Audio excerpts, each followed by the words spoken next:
ఎన్టీఆర్ భరోసా పథకం 71,380 మంది జీవిత భాగస్వామి పెన్షన్లు మంజూరు చేయబడ్డాయి.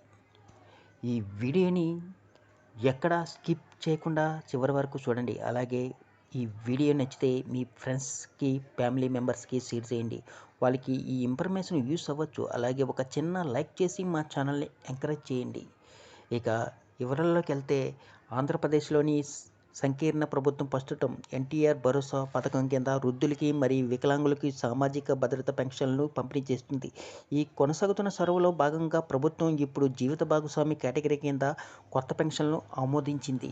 ఎన్టీఆర్ భరోసా పెన్షన్ కింద జీవిత భాగస్వామి కేటగిరీ కింద 71,380 మంది కొత్తగా పెన్షన్లు మంజూరు చేయబడ్డాయి. పెన్షన్ గ్రహీత మరణిస్తే వారి జీవిత భాగస్వామి మరుసటి నెల నుండి పెన్షన్ పొందడం ప్రారంభించేలా ప్రభుత్వం ఈ నిబంధన ప్రవేశపెట్టింది. అంటే భర్త చనిపోతే భార్యకి పెన్షన్ అందేలా ఈ విధానం నవంబర్ 1, 2023 నుండి అమల్లో ఉంది. డిసెంబర్ 1, 2023 నుండి అక్టోబర్ 31, 2024 వరకు జీవిత భాగస్వామి కేటగిరీ కింద పెన్షన్లు అర్హత ఉన్న వ్యక్తుల నుండి దరఖాస్తులు స్వీకరించబడ్డాయి.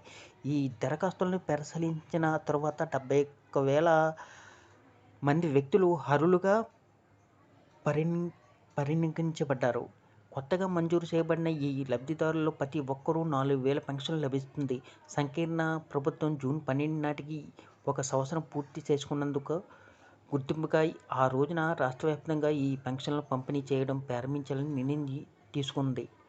అర్హత కలిగిన మహిళలకు తమ భర్త మరణం ధృవీకరణ పత్రం మరియు వారి స్వంత ఆధార్ కార్డుతో సహా సంబంధిత పత్రాలతో గ్రామం లేదా వార్డు సచివాలయాల్లో సిబ్బందిని సంప్రదించాలని, ఈ పత్రాలు నెలాఖరులోగా సమర్పించినట్లయితే తదుపరి నెల నుండి పెన్షన్ల మొత్తం పంపిణీ చేయబడనుంది. ఈ వీడియో కానీ మీకు నచ్చినట్లయితే ఒక లైక్, సబ్స్క్రైబ్ చేయడం మర్చిపోకండి.